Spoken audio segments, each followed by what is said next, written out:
네, 반갑습니다. 상한선입니다. 오늘은 지난번 제가 매수 타이밍에 대해서 말씀드렸는데 이번에 구독자님 분 중에 한 분이 매도 타이밍도 그러면 좀 알려달라는 얘기를 하셔가지고 오늘의 영상은 이제 기적의 매도 타이밍을 잡는 방법에 대해서 말씀을 드려볼까 합니다. 구체적인 이제 매도 타이밍을 잡는 것에 앞서서 이제 여러분들에게 좀 드리고 싶은 말씀이 있는데요. 우리가 주식을 하는 이유는 뭐겠습니까? 간단하죠. 돈 때문에 하는 겁니다.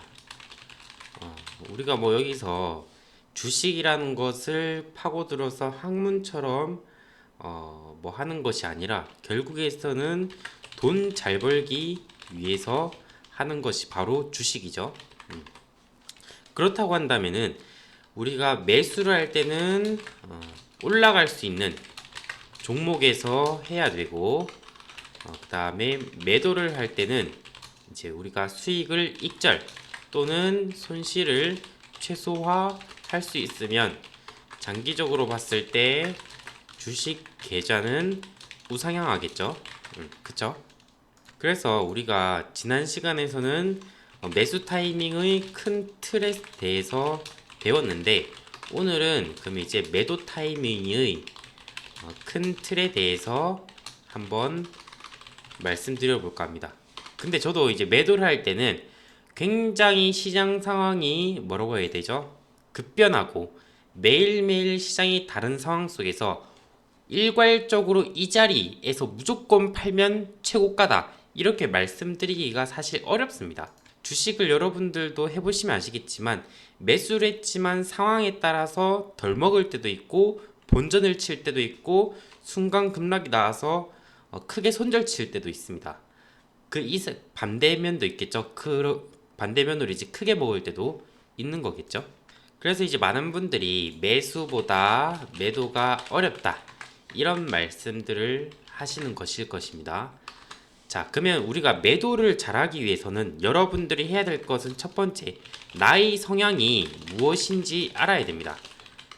내가 이제 종목을 들고 가는데 나는 바로 사면 바로 팔아야 되는 그 초단위로 팔아야 되는 스캘퍼인지 아니면 이제 나는 하루 내에서 매수하고 매도를 해야 되는 하루 내에서 모든 걸 끝내고 다음날의 리스크는 무조건 없어야 되는 데이 트레이딩을 하는 분이신지 아니면 나는 며칠은 조금 들고 가겠지만 그래도 이제 짧게 스윙 뭐 중장기보다는 길게 들고 갈 마음을 없다고 하신 분들은 뭐 단기 매매라고 볼 수 있겠고요.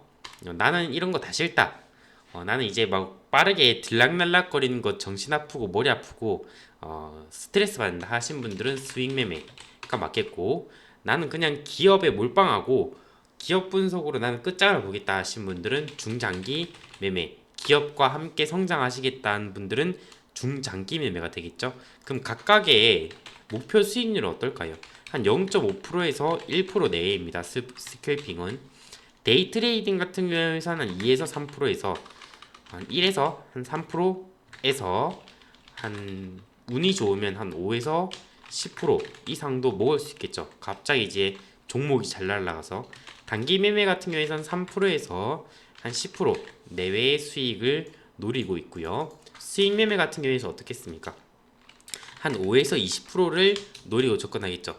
기간이 많이 투자가 된 만큼 기회비용이 들어가기 때문에 수익 매매는 한 5에서 20% 정도로 노리는 분들이 많고요. 중장기에서는 한 30%에서 한 100%를 노리죠. 그래서 성향에 따라서 이게 매도를 할 때 내가 어떤 성향인지 따라서 매도하는 추구하는 수익률이 달라지게 됩니다. 그래서 첫 번째는 여러분들이 어떤 성향인지 아시는 것이 제일 중요하다라고 말씀을 드리고 싶고요.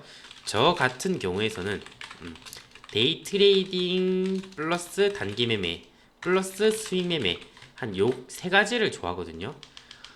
저는 이제 스캘퍼처럼 뭐 호가창 보면서 이거를 이제 일일 대하는 그런 매매는 저는 제 성향이 안 맞고요. 중장기 매매처럼 이거를 시장이 어떻게 변할지 모르는데 특히나 한국 시장 K 국장 같은 경우에서는 또 어떤 커다란 악재가 나올지 모르는데 그 악재 리스크를 저는 들고 가고 싶지 않고 그나마 이제 약간 좀 그때그때 상황에 맞게 매매하는 리스크를 줄이는 데이 트레이딩, 단기 수익 매매, 전 이 세 가지를 좀 추구하는 면이 있습니다. 자, 그러면 이 세 가지로 과연 돈을 벌 수 있을까요? 라고 여쭤보신다고 한다면은, 자, 여러분들이 유튜브에서 알고 있는 뭐 슈퍼게임이 누가 있을까요? 뭐 보컬님이라든지 아니면 이제 한봉우 선생님이라든지 이런 분들 있잖아요. 이런 분들의 목표 수익률은 어떻게 될까요? 보컬님 같은 경우에서는 지금은 유튜브를 안 하고 계시겠지만 이분의 매매 일지를 보게 된다고 한다면은 1%를 먹을 때도 있고요. 5%를 먹을 때도 있고 상황에 따라서 10%까지 그 이상 먹을 때도 있습니다. 근데 단기 매매를 그 짧은 단타 매매를 하시다 보니까 매매 일지를 보면 그렇게 높은 수익률이 아니에요. 그래서 1% 내외 뭐 5%에서 평균적인 것으로 보여지고요. 그리고 뭐 10% 이렇게 먹을 때도 있는 것으로 보여졌습니다. 근데 이분들뿐만 아니라 뭐 제가 만나본 슈퍼개미 분들 같은 경우에서도 목표 수익률이 막 20%, 30% 이렇게 되지 않는다 할지라도 충분히 돈을 잘 벌고 있으셨습니다. 그래서 이런 분들을 보면요, 하나같이 하는 얘기가 있습니다. 주식에서 수익을 나게 된 전환점이 무엇이냐고 여쭤보게 된다고 한다면은 작은 수익에도 감사하게 되자 수익이 쌓이기 시작했다. 이렇게 답변을 합니다. 그래서 높은 수익률이 아닐지라도 1에서 3%의 수익을 꾸준히 쌓아가면서 투자금이 적을 땐 수익도 작을지라도 그것을 이제 감사하게 되자 수익이 쌓이기 시작했다라고 말을 했었습니다. 자, 잘 보세요, 여러분들. 여기에 물통이 있고요. 또 여기에 물통이 있습니다. 어떤 사람은 이렇게 물통에 물이 반이 찼고 또 물통에 물이 반이 찼는데 어떤 사람은 반밖에 안 찼네 라고 하는 사람이 있고 또 어떤 사람은 반이나 찼네라고 하는 사람이 있습니다. 이 두 사람의 주식을 할 때 대하는 자세는 어떻게 될까요? 반밖에 안 찼네라고 하는 사람들은 수익이 나도 갈증이 나는 사람이에요. 수익이 나도 갈증이 나. 먹어도 배가 고파. 이런 사람이고 또 손실이 나게 된다고 한다면은 무조건 오늘 당장 손실을 만회시켜서 오늘 예수금을 원상태로 복구를 시켜야 돼. 그런 사람이에요. 그럼 이런 사람들 같은 경우에서는 계좌가 어떻게 될까요? 먹어도 만족을 못하게 되고 그래서 매일같이 장중에 한 번으로 수익을 마감하면 될 것을 10번 매매하게 돼가지고 이것을 한 3승 7패를 하게 되면서 어떻게 됩니까?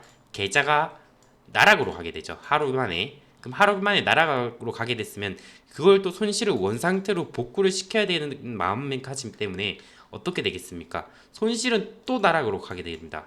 그래서 이제 이런 사람들이 이제 깡통을 차게 되는 것이고요. 반면에 이제 반이나 있는 사람들은 어떤 마음가짐을 가지겠습니까? 수익이 나면 나는 것에 그냥 감사해요. 또는 이제 손실이 난다 할지라도 천천히 복구해보자 이런 마음을 가지게 됩니다. 알아요. 저도 이제 과거에선 저도 이런 마음가짐이 정말 컸었는데 노력하다 보니까 이게 마음가짐을 바꾸려고 노력하다 보니까 천천히 바뀌게 되더라고요. 그래서 여러분들도 매도 타이밍을 여쭤보시기 전에 여러분들의 마음가짐부터 먼저 점검을 해야 됩니다.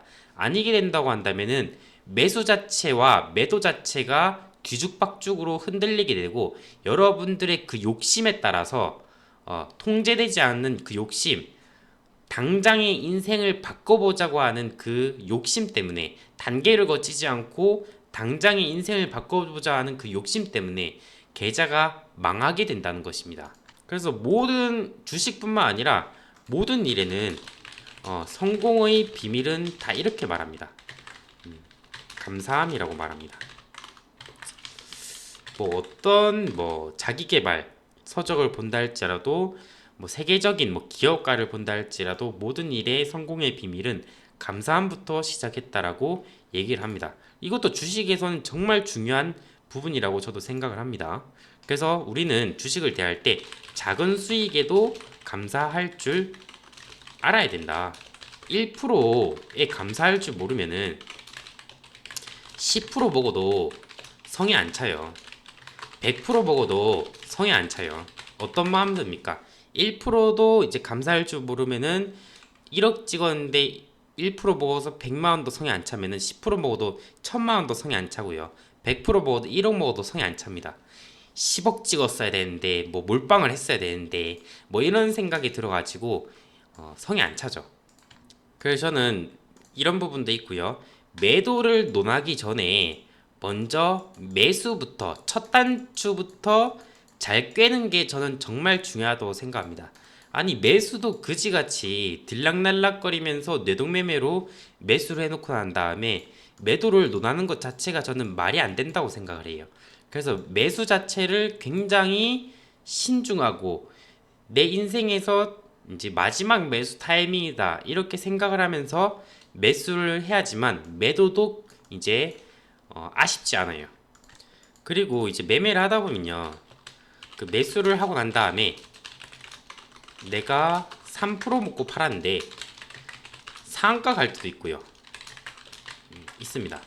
그쵸? 그러면 이제 여기서 배가 아파서 초보자분들 같은 경우에는 배가 아파 뒤지는 거죠. 근데 매매를 해보면요, 매도를 하고 난 다음에 상한가를 가는 경우도 참 많습니다. 근데 이거를 다 배 아파하면 주식을 어떻게 해요? 그래서 이제 상한가까지 내가 홀딩 해보자. 그렇게 되면 어떻게 됩니까? 또 그럴 때 특히 윗골이 달고 떨어져요. 그럼 이제 그 뒤로 어떻게 됩니까? 다시 반등을 한다 할지라도 또 이 가격까지 난 홀딩을 해야겠지 생각했다가 그 이후로 추세 하락이 나올 때도 있습니다. 그래서 그렇게 되면 또 매도가 또 꼬이게 되죠. 매매가 꼬이게 되죠. 그래서 내가 팔고 난 주식을 집착하지 마세요. 꼭 이런 사람들이 연애할 때 헤어지고 난 다음에 전 애인한테 질척질척 이제 계속해서 들이대는 거겠죠. 100%다 그런 건 아니겠지만 그런 성향이 있지 않겠습니까? 자, 그러면 이제 매매 마인드 세팅에 대해서 지금까지 제가 말씀드렸는데 다시 한번 정리해서 말씀드리자면은 매수 자체를 처음부터 잘하자. 첫 단추를 잘 채워야 된다. 두 번째, 작은 수익에도 감사하자. 물통의 예시를 제가 드렸죠. 세 번째, 내가 매도한 주식에 집착하지 말자. 그리고 저뿐만 아니라 모든 주식을 잘 하시는 분들 보면요, 내가 팔고 난 다음에 상한가 가는 일 정말 많습니다. 그때 그런 사람들이 다 집착 안 해요. 오히려 그냥 그런가 보다 아주 초연합니다. 그래서 우리가 주식 하루 이틀 하는 거 아니기 때문에 매도한 주식에 집착하지 마시고요. 매도한 주식은 떠나 보내주자. 이렇게 생각을 하시면 좋겠습니다. 자, 그러면 이런 마인드 세팅을 갖추고 난 다음에 여러분들의 만약에 매매 성향이 저처럼 단기 매매 성향이다 하신 분들은 제가 이제 매도 타이밍을 잡을 때 좀 활용할 수 있는 꿀팁에 대해서 말씀을 드리도록 하겠습니다. 자, 매도를 할 때는요, 제가 보기에는 한 두 가지 기준으로 매도를 할 수 있는 것 같습니다. 첫 번째는 기술적인 기준으로 매도를 하는 방법과 두 번째는 재료적인 기준으로 매도를 하는 방법, 이 두 가지 전략이 있다라고 생각을 들고요. 보통 이제 매매를 할 땐 이게 두 가지가 복합적으로 판단해서 우리가 매도를 하게 되는 것이겠죠. 자, 제가 지난번에 매수 타이밍에서 가르쳐 드릴 때 5일선을 이탈할 때 또는 11선을 이탈할 때 21선을 이탈할 때 이것들은 이제 전부 다 약간 이제 매수 타이밍의 기준이 될 수 있다. 오히려 개인들을 털고 이렇게 급등시키는 경우들이 있더라. 이렇게 이제 제가 말씀을 드렸죠. 자, 그러면 제가 이런 것을 말씀드렸을 때 5일선, 11선, 21선을 말씀드렸는데 만약에 이제 이 종목이 5일선을 이탈했어. 그러면 우리가 단기적인 1차적인 목표가는 어디로 잡아야 되겠습니까? 일단 다시 한번 이 종목은 5일선을 돌파시키면서 이 종목이 크게 날아가려고 한다면 5일선을 돌파시키고 다시 올라야 되겠죠. 그리고 여기 상한가라든지 또는 기준봉의 종가를 돌파를 시켜야 될 것입니다. 그래서 제가 드리고 싶은 말씀은 무엇이냐, 기술적인 기준으로 봤을 때 이제 이평선이라든지 지지와 저항의 역할이 있는 이평선이라든지 매물대를 통해서 우리는 저항대를 예측할 수 있습니다. 그럼 저항대는 곧 우리가 매도가를 잡을 수 있는 기준 중에 하나가 될 수 있습니다. 자, 제가 신기한 거 한번 말씀드릴게요. MPC라는 월봉의 차트입니다. 2015년, 2016년에 지금 형성된 하나의 저항대가 있고요. 뭐 거래량도 크지 않고 뭐 거래대금도 크지 않은 약한 저항대인데 2021년에 들어서 재차 반등했을 때 지금 어떻게 됩니까? 이 구간에서 정확히 저항을 받고 있습니다. 즉 과거의 매물대에 정확히 저항을 받는 모습들이 나타나게 되죠. MPC뿐만 아니라 기산텔레콤이란 종목도 보시면은 어떻습니까? 최근에서 이제 저항대를 돌파해서 급등이 나와서 계속해서 관심을 가져야 되겠지만 이 종목도 보시면은 이때 형성된 저항대를 한번 볼게요. 4,500원에서 4,000원 라인대, 이 저항대가 있었죠. 이 저항대를 보면은 계속해서 돌파를 못하죠. 돌파를 못하고 이렇게 재차 이 구간에 올 때 저항대 역할을 하고 여기를 돌파하지 못하는 모습들이 보이죠. 그럼 우리는 이런 구간들 같은 경우에서 매도가로 잡을 수가 있는 것입니다. 그리고 차트가 지금 어떻게 됩니까? 이걸 또 지우고 보면 또다시 한번 여기 4,000 라인대에서 윗꼬리가 부근에서 달리죠. 그리고 재차 이제 돌파를 시켰고, 돌파시킬 때도 다시 한번 이 4,500원 라인대를 재차 돌파 시도했지만 윗꼬리가 달리죠. 즉 이런 구간대에서 저항대가 강력하다는 것을 우리가 느낄 수 있습니다. 결국 이거를 돌파시켰는데요. 이렇게 돌파가 5월까지 종가까지 유지가 된다고 한다면은 또 이거는 새롭게 체질 개선이 됐다는 의미를 가질 수가 있겠죠. 그럼 이제 돌파했던 저항대는 이제 매수 지지를 활용할 수 있는 구간으로 될 수 있습니다. 자, 그래서 제가 드리고 싶은 말씀은 무엇이냐고 하냐면은 구간적인 저항대, 매물대를 잡을 때 우리는 이런 전략을 잡을 수가 있습니다. 분봉, 그 다음에 일봉, 그 다음에 주봉, 그 다음에 월봉, 연봉이 있어요. 제가 이쪽으로 가면 갈수록 캔들의 신뢰도는 높다고 했잖아요. 보세요, 여러분들. 저항대에 정확하게 계속해서 저항 맞고 있잖아요. 그래서 우리가 매도가를 잡을 때는 여러분들이 월봉, 주봉, 일봉을 활용해서 각 구간에 상단에 매물대가 없는지 잘 체크를 해야 돼요. 해야 됩니다. 그래서 매물대가 있다고 한다면은 저항받을 확률이 이렇게 지속적으로 존재하게 된다는 것입니다. 즉 이렇게 저항받을 가능성이 된다는 것은 뭐겠습니까? 우리가 목표가로 잡을 수가 있겠죠. 매도가로 우리는 이쯤에서 매도할 수 있겠구나, 이렇게 생각을 할 수가 있습니다. 이 종목은 올라도 이쯤에 저항받을 가능성이 있으니 여기까지 온다고 하게 된다고 한다면은 1차적인 목표가로 못해도 잡아야 되겠다, 반이라도 털고 가야 되겠다, 이렇게 생각할 수가 있습니다. 그래서 저는 이제 매물대로 접근할 때는 이 월봉 또는 주봉, 일봉보다 높은 이 매물대에서 매도가를 잡기도 합니다. 그래서 초보자분들 같은 경우에는 뭐 끝까지 먹을 생각하지 마시고 일단 처음에는 3%를 잘 먹는다는 마음으로 접근해 보세요. 3%를 감사히 먹고 난 다음에 목표가 매도가를 좀 높게 잡고 싶다 하시면은 주봉과 월봉의 매물대를 활용해서 우리가 저항대로 목표가를 잡을 수가 있고요.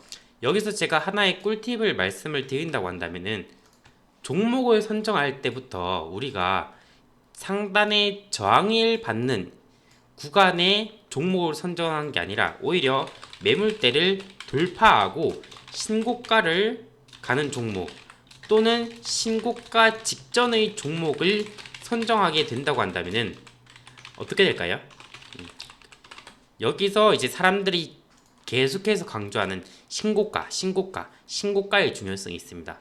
즉 매물대에 지속적으로 저항을 받게 되는데 여기를 돌파하게 된다고 한다면 어떻게 되겠습니까? 일단 첫 번째, 체질 개선이 되었다는 것을 의미하고요. 두 번째, 저항을 받을 곳이 없다는 것입니다.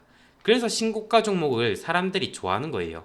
위에 가면 갈수록 저항받을 곳이 없고, 그러면 만약에 재료가 좋다고 한다면 어떻게 되겠습니까? 이 종목은 계속해서 치고 갈 가능성, 상단이 열려 있다는 가능성 때문에 신고가 종목을 좋아하게 되는 것입니다. 그래서 신고가의 기준은 여러분들이 잡을 때 최소한 1년 이상의 신고가, 또는 이제 1년, 2년, 3년, 그리고 사상 최고가, 사상 신고가가 되면 될수록 신뢰도는 더욱더 높아지겠죠.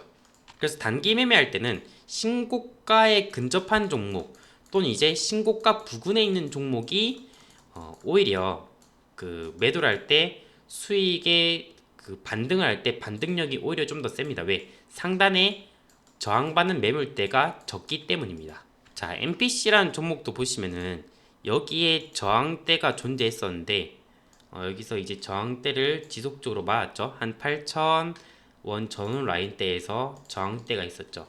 여기를 이제 강하게 이날에 돌파를 시도할 때 돌파를 강하게 하다 보니까 이 상단 그 위에는 저항받을 곳이 없다 보니까 상한가로 마감을 시켜버리게 되죠.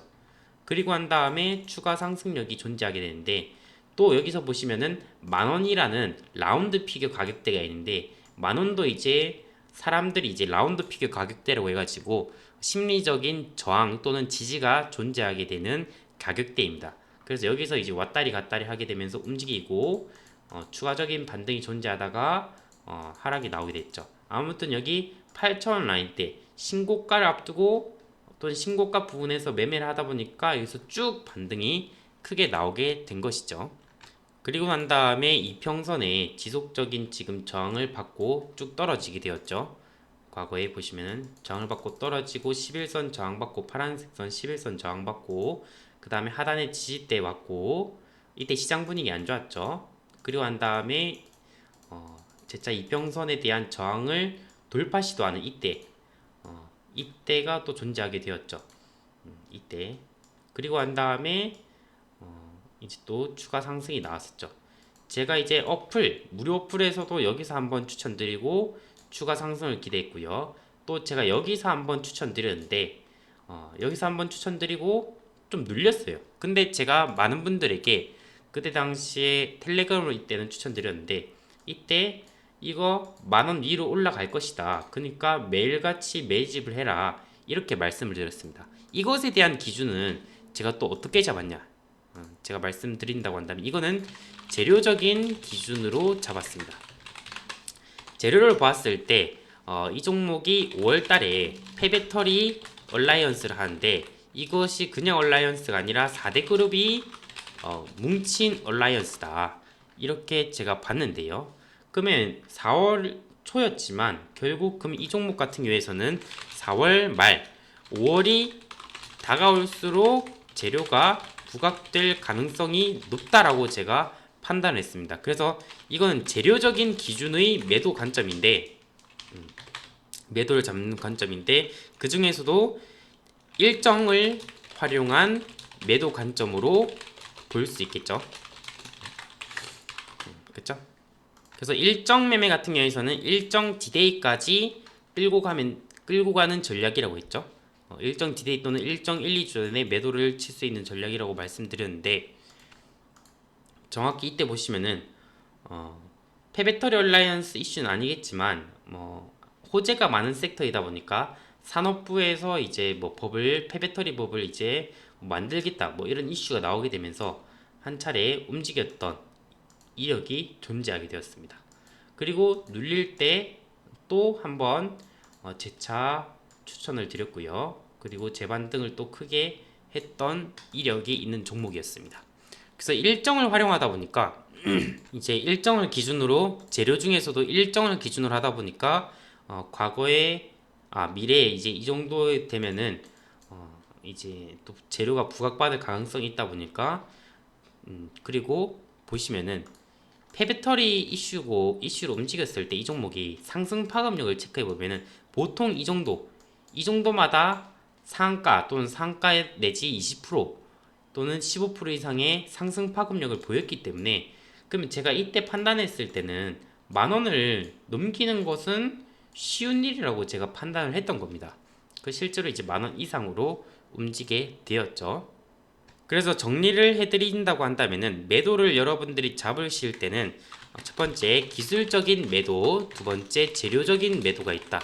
기술적인 매도로 접근할 때는 매물대 또는 이평선이 저항대 역할을 할 수가 있는데, 그 중에서도 매물대를 보실 때 상단에 매물대가 좀 더 중요하다 보니까, 매물대를 보실 때 일봉, 분봉, 일봉, 주봉, 월봉, 연봉이 있는데, 각각의 이렇게 가면 갈수록 캔들의 신뢰도가 높아지다 보니까 매물대의 신뢰도도 높아지게 된다.